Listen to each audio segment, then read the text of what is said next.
Tama nga ba ang sobra? Idol na idol ko po, si Aya. Idol na idol ko si Ado dahil magaling siya bumanta.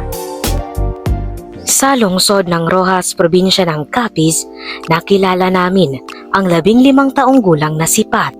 Isang batang mahinin na para bang hindi makabasag pinggan. Sa totoo lang po, wala po talaga ako masyadong mga kaibigan dahil hindi naman po ako mahilig makipag-socialize at iba-iba naman po yung mga hilig ng mga kaibigan ko kaya hindi po kami nagkakasundo. Tsaka palagi lang po ako nasa bahay. Kung lumalabas man, cellphone ko lang naman po yung hawak ko. Sa likod ng kanyang personalidad, hindi mo aakalaing may tinatagong ibang katangian. Pero okay lang naman po sa akin dahil na-enjoy ko naman po yung mga pinapanood ko. Syempre, as a fangirl, mas ma-enjoy mo yung mga bagay-bagay talaga pag ikaw lang talaga mag-isa. Pag nasa bahay naman, buong araw lang ako talaga nanunood, nakahilata lang ako sa kwarto, kinikilig, ganun. Minsan naman ay bigla lang akong sumisigaw. Marami siyang hinahangaan. Marami siyang sinusuportahan. Ang bawat komento niya ay may halong pagpapahalaga. Ngunit, kailan natin masasabing sumusobra na? Talaga.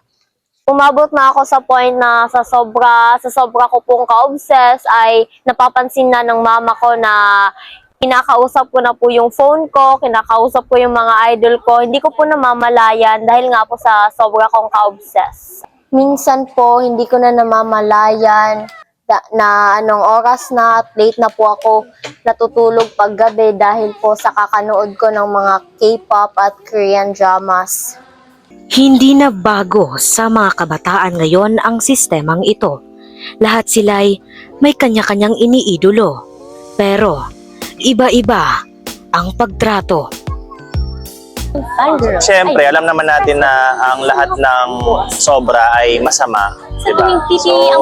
Kaya kapag sumusobra na yung mga bata, mga teenagers sa social media, siyempre nakakasama rin yun. Kasi di lang siya socially, physically, mentally, di ba? Naapektuhan na rin siyempre yung kanilang routine, supposed to be. Tsaka parang siyempre sa una, hindi pa napapansin ng mga kabataan yung epekto nito. But then sa kalaunan, makikita nila kung ano yung mga nagbago, ano yung mga naging masama yung dulot sa kanila. Sa pamamagitan ng mga online platforms tulad ng TikTok, YouTube at Twitter, nagkakaroon ng direktang koneksyon ang mga tagahanga sa kanilang mga iniidolo. Sa mga kabataang tulad ni Pat, walang masama sa paghanga ng kultura ng iba. Pero, hindi rin tama ang sobra.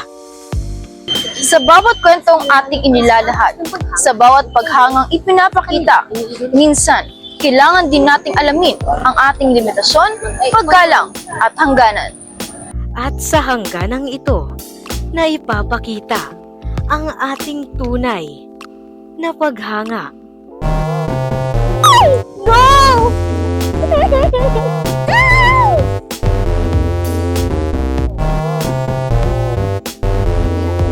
Yung ganda siya.